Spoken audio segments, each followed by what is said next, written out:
guys, it's Tasman, the Aspiring Kryptonian here, and welcome to episode 10 of Comic Book Chatter. Now this week we've got a lot to get through. We've got 4 digital releases, which is Injustice Year 0, 1 to 3, and Man of Tomorrow 15, which is sadly the finale. And we also have 2 physical releases, which is Superman 24 and Dark Knight's Death Metal 3. But before we go into that, I kind of want to address the whole DC Comics news that has emerged over the past couple of days, which is basically losing a lot of their staff, job role changes, DC Universe potentially eventually getting dropped, and DC Collectibles being shut down. Now with the DC Universe, I'm guessing that because Warner Brothers got the deal with HBO Max, I can't see the two sort of existing together. I think they're either going to close one down, which will be DC Universe, because obviously it's not really launched anywhere else in the world apart from the US, which for us in the UK is pretty sad because it looks amazing. But basically what I'm expecting to happen now is I'm expecting those kind of things to merge together, so it will all be a part of HBO Max. The news about DC Collectibles as well, that's really sad because I have a lot of their figures and, well, collectibles, and they make some really cool things, and they really focus on a range of heroes, not just one or two. So obviously when you have licensing branding with other companies, they tend to focus on the main ones, whereas DC Collectibles focus on, well, the whole of the DCU. And it's just sad because obviously a lot of people that have lost their job or sort of had to change their job role are people that have actually helped build DC Comics to be the brand that we know and love.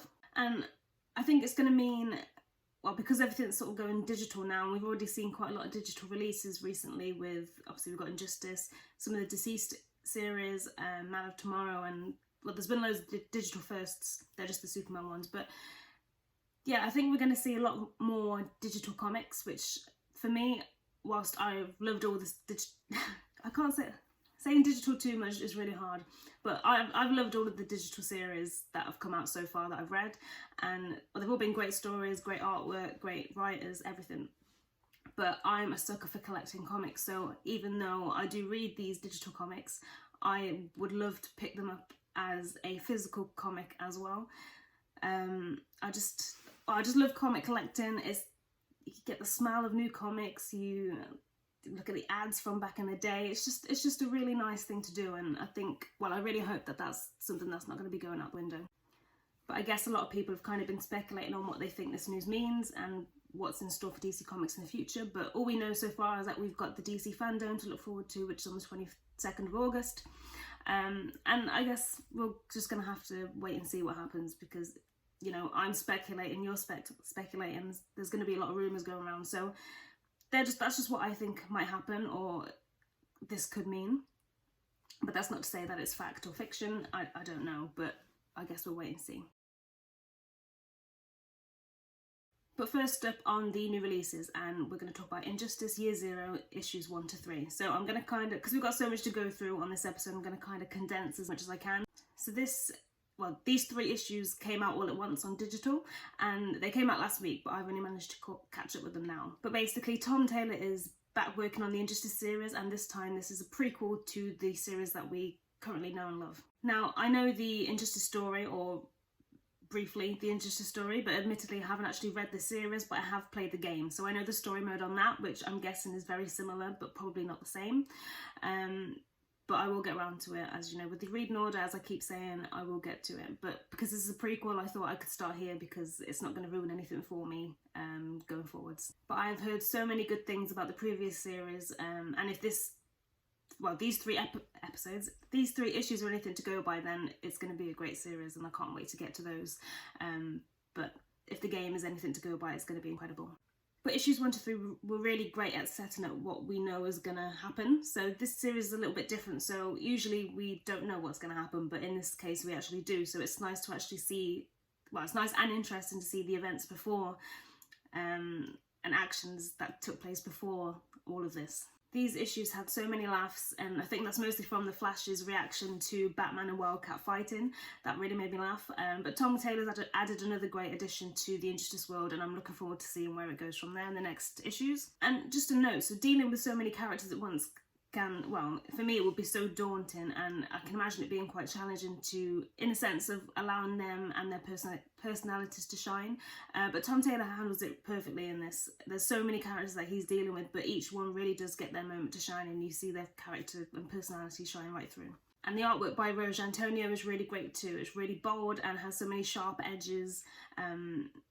Like I said before, I'm not familiar with the previous Injustice artwork, so at the moment I can't really compare them, but this artwork is really great, and the artwork's been enhanced by Rain Barredo's incredibly realistic colours. I thought the whole announcement of the Injustice Year Zero was a bit random. I thought perhaps we'd get a third instalment, so what's happened after the 2 series that we've already got.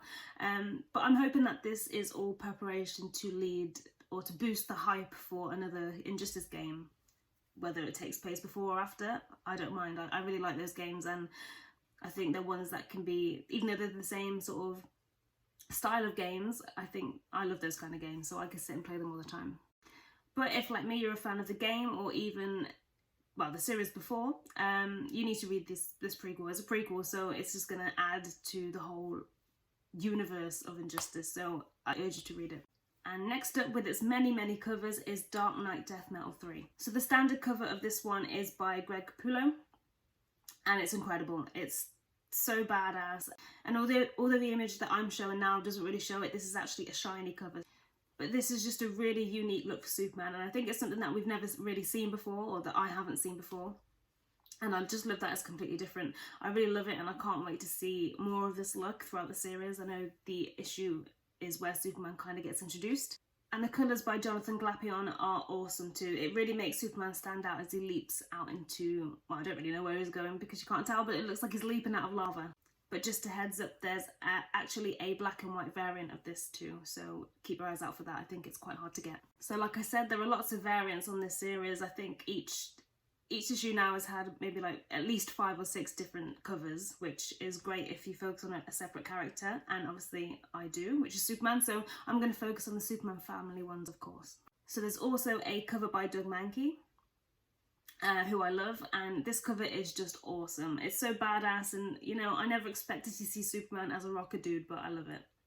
And if you've collected the issues previously of this design, he's done most of the main characters of the story in this sort of format, so it's kind of making a DC superhero and villain rock band, I guess, but they're all great.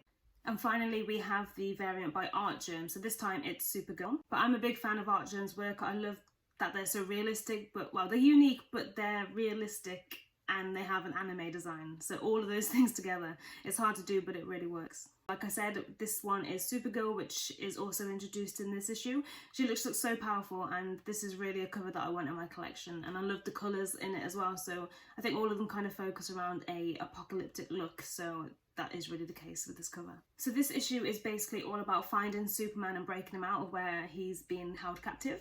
So of course, because Superman's introduced, I loved this issue. I think it was my favourite so far, and I think not just because of Superman, but this issue really moves the narrative forward. Despite Superman's look, he is very much himself personality-wise, which I love.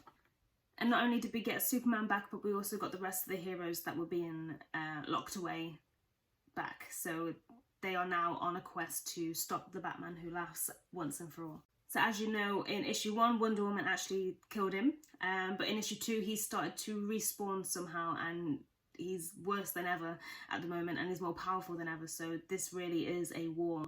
But not only that, he also has a new sidekick with him, which is the Robin King, who is absolutely savage. He's so sassy, so sarcastic, but so dangerous too. I think there's a moment where he kind of tells the heroes that he faces at the time the ways that he's planned to kill them, and I think he has this I think Flash makes a joke about the look of his bout, saying that it's a statement choice, but in this bout he has many ways to kill these superheroes, which are really not just to kill them, so not just Kryptonite with Superman, they're really personal. So with the Flash, I think he brings up his dead mum and saying that he's got his ashes, and yeah, it's really brutal, and I'm looking forward to where this character goes because, like I said, he's really savage. Scott Snyder's really crafted an intricate storyline here, and I'm really excited to see where the rest of the series goes. The artwork by Greg Capullo and Jonathan Glapion is awesome too, and I love the badass character styles, which it's not just one character that looks completely different and has an incredible style. It's every single one of them, even down to Harley Quinn's hyena. And the detail's phenomenal throughout, so I'm really looking forward to seeing what this series brings. So on to Superman 24. So the standard cover is by Joe Prado, Ivan Rice and Alex Sinclair, who are the dream team in my opinion. And my god, this cover is beautiful. As soon as you look at it, you instantly know that magic's involved, and it's clear that he's susceptible to magic, and that's down to the facial expressions on his face, and yeah, he just looks like he's in pain. I really love the use of the colours, so you've got all the gold going around where the magic is, and the background, which is just purple, which is my favourite colour, but it's just so effective and it really adds to it. And not only that, but the detail is phenomenal too. But I will say this, it is a little bit misleading because it makes it seem like Superman is going up against Dr. Fate rather than Xanadoth, but it's still a great cover. And the variant cover is by Brian Hitch, and it's also gorgeous. So there's some very strong covers this week, throughout the whole series actually.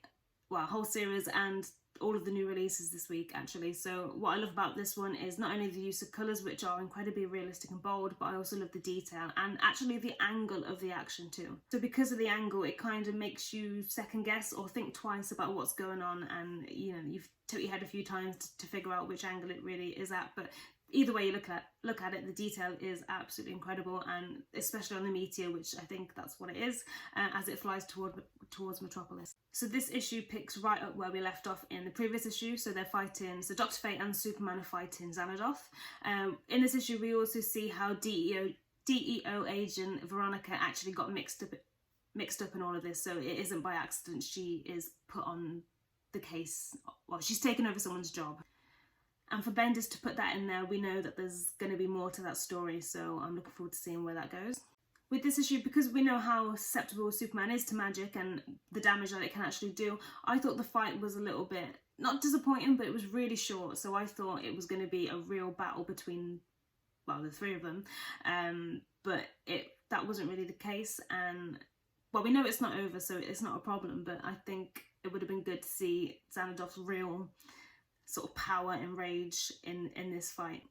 But like I said, we know it's not over, and that's thanks to the cliffhanger at the end of the issue, but I feel like it could have been a bit more explosive. It's clear that Xanadoth is an extremely powerful being, and he is a genuine threat to these characters, including Superman, and that's thanks to the narration, which is between Dr. Fate talking to his mentor Nabu. So I thought the whole narration and explanation was really well done, and Superman knows that this is a threat, but he isn't aware of the discussion between Nabu and Dr. Fate, so he doesn't actually quite know the magnitude of it all. Well, not until sort of the end of the issue. But there are some really nice moments in this issue, so I love how Dr. Fate refused to leave Superman on his own to fight this being, so it just shows how much care and respect that he has for him. I love how the two sort of bounce off each other, so Dr. Fate's there being a doctor or a genuine support for Superman, and it just goes to show, despite the power and the strength that these heroes have, you know, real issues can affect them, and mental health is one of them. I really loved Superman's little sarcastic moments during the fight sequences. I think sometimes they can be very cheesy and out of place, but Bendis has perfectly added the right amount and putting them in the right places too. And it really reminds me of the classic Superman, so back in the Golden Age and the Silver Age where he does that. I think in comics now, people tend to lift off that because, like I said, it can be cheesy and it can be done wrong, but I really liked it in this issue. But my favourite moment was Superman wielding the Helmet of Fate. So yeah, I'm not going to give any more context to that because obviously you can read it for yourselves and you probably have already, but that was just a great moment, and seeing that in action was awesome. But like I said, this is a really action-packed issue. The events in this issue lead us perfectly to what's going to happen or what's to come in the 25th issue Spectacular, which is double the size, and it's out next month. But the artwork's great in this issue as well. So we've got Kevin Maguire and John Timms working on one issue, and I think they're really seamless, so I can't really, well, as you read it, you can tell, but as you read it from a first glance, you can't really tell the difference between the two artists, which I think is really cohesive, so it just doesn't break the story up, which is great. The detail is phenomenal throughout. There are some moments, like I mentioned before, that really look great, which is Superman in the Dr. Fate helmet. But yeah, the artwork's really, really strong in this issue, and the colours help with that too. And the final issue of our new releases is Man of Tomorrow 15, and sadly this is the final issue in the series, and I cannot express how good I am about that. I really love this series. It's been a phenomenal series, and I really do hope that we get to see these creative teams work on these characters again. And that goes to say for not just the creative team on this issue, but the whole series throughout. So first of all, the cover by Paul Pelletier is yet another phenomenal action shot. I keep saying phenomenal, but they really are. And Superman looks triumphant and confident against Metallo, despite the fact that he's obviously got a kryptonite heart, so he's potentially weakened, which we later find out may not be the case. But the colours by Adriano Lucas as well really make this cover pop, and like I said before, it's a real treat seeing this art team work together, and I hope we get to see it again in the future. So the story continues exactly where it left off, which is Superman seeking help from Parasite to take down Metallo. And we also see Lois Lane confronting her father about, well, his actions and what he's actually done and the reasoning behind it as well.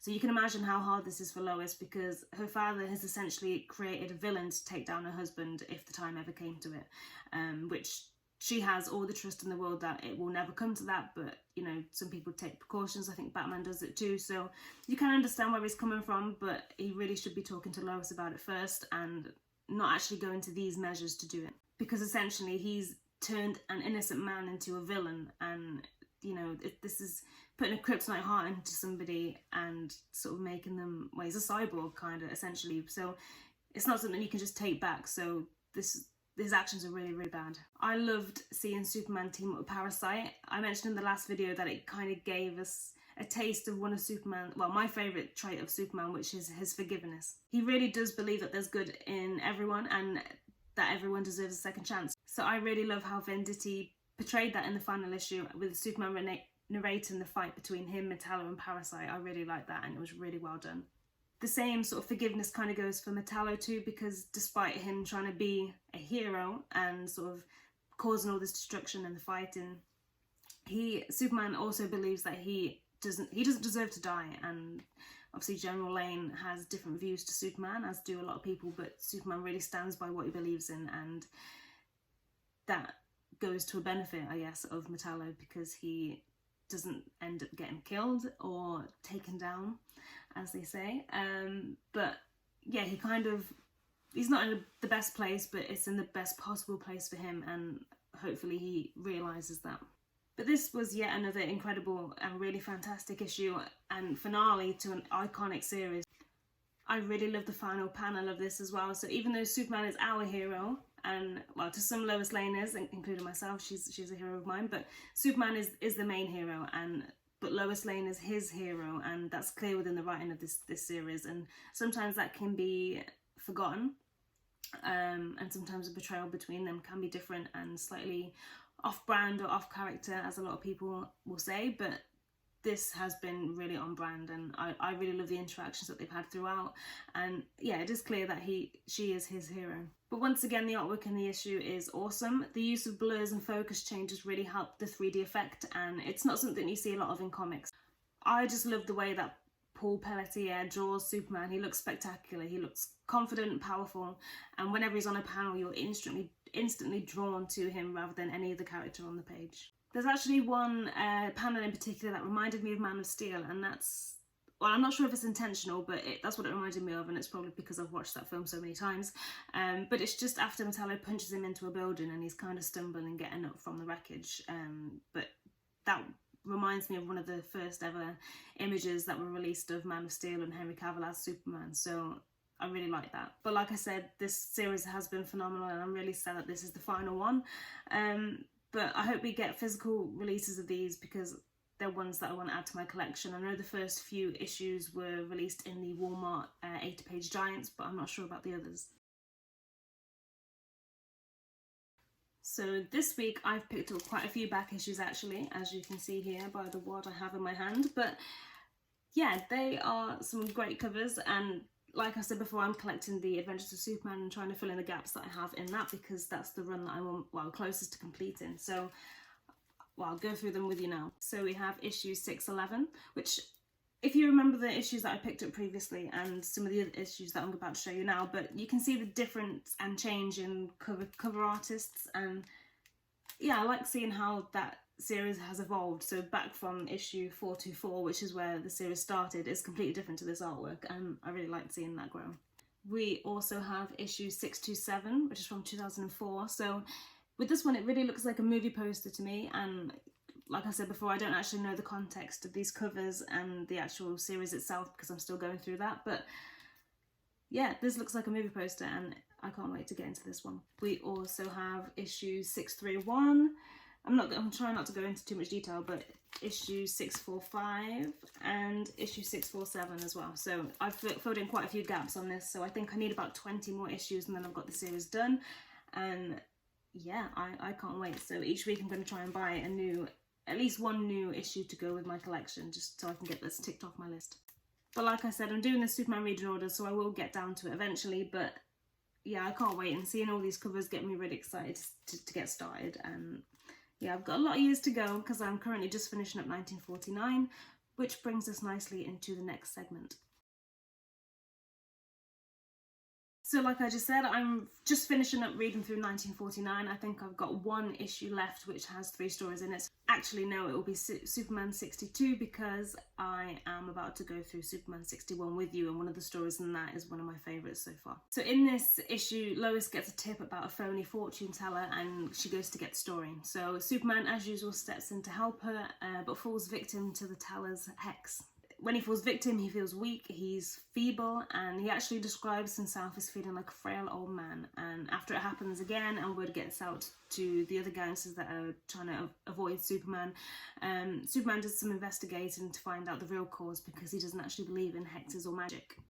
Little does he know how susceptible he will be to magic in the future. But after investigating, he basically finds out that it's the stone that's causing the problem and not the hex itself. So in the fortune teller's hat, he has a green stone at the top, and I'm guessing you can guess what that is. So it's a meteor fragment from his home planet Krypton, which is Kryptonite, and he speeds back in time.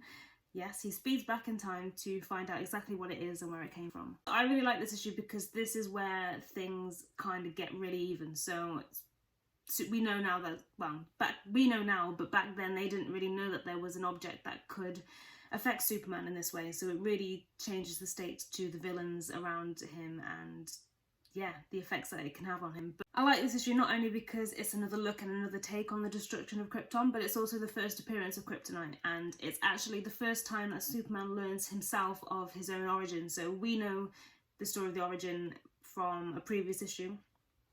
There's only 1 or 2 issues where it goes into the origin of Krypton and what happened to it, but this is the first time that Superman realises where he's from, and he now knows that he's from Krypton, and he knows who his parents are, he knows what happened to the planet, and it's quite an important issue for the character. And another issue that kind of links into the Kryptonite thing is Action Comics 141. So this is the first appearance of synthetic Kryptonite, as Lex Luthor bribes Superman to get this impossible shopping list in order to create it. And of course, the way that he bribes Superman into doing what he wants him to is by taking Lois hostage and refusing to tell him where she is and what he's going to create with it. So Superman has to oblige because an innocent life is at risk, and not only is it an innocent life, it's Lois Lane's life. But this issue's a lot of fun. So we see Superman collecting these impossible items. So that whole segment is fun. So there's things like him I think he picks up some dust from the moon or something like that, and he has to get a man-eating plant, which when he goes to get it is actually eating an elephant, so he saves an elephant in the process. But there's loads of different things like that which are just a bunch of fun things. But this is actually the first time that we ever see Lex Luthor use Kryptonite against Superman, even if it is synthetic. Just like the previous issue I was talking about, it's an iconic issue in the whole Superman mythos. So this is the first time that Lex Luthor's used Kryptonite against Superman, but to us as readers who might not have read this before, that's what we're used to. It's kind of Lex Luthor comes with Kryptonite, do you know what I mean? But basically, knowing that Lois would be around Superman, Lex Luthor sips the synthetic Kryptonite into her bag. And of course, Clark Kent turns up to work, so he suddenly takes a turn for the worse. And Lex Luthor's actually watching all of this happen, and he knows that he's put the Kryptonite in her bag, so he's jumping to the suspicion that Clark is Superman. So as soon as I read that part, that could be a huge turning point for the character, because Lex Luthor could potentially know that Clark is Superman, and it just seemed pretty early for that to happen in the series, to be honest. But luckily someone stole the gem from Lois after it affected Clark, so Clark regains consciousness just in time. So Lex Luthor doesn't, well, because the Kryptonite's still around, or Lex Luthor believes it is, he then loses his suspicions about Clark being Superman. But like I said, this is the first time that the things that we're used to, so Lex Luthor using Kryptonite against Superman, Kryptonite being in existence, this is the first time this has happened from me reading from the start. So for me, these were just iconic issues that really, well, it's just where our stories came from, isn't it, really? And I say our stories, but the stories from recent times, that's where they started, where it came from, and that's where they kind of got that idea and the whole rivalry between Lex Luthor and Superman and the Kryptonite. And yeah, it's just iconic. So if you haven't read those, you should read them because they're so good. So I did say it was going to be a long episode, so there was so much to go through. I wanted to address the DC thing at the start. We've also had all the new releases and the back issues that I've picked up, and the issues from 1949 that I've read. So I appreciate you taking the time to watch it because I know it's going to be quite long and a lot of information and a lot of me talking. But thank you guys for watching episode 10, and I'll see you next week for episode 11.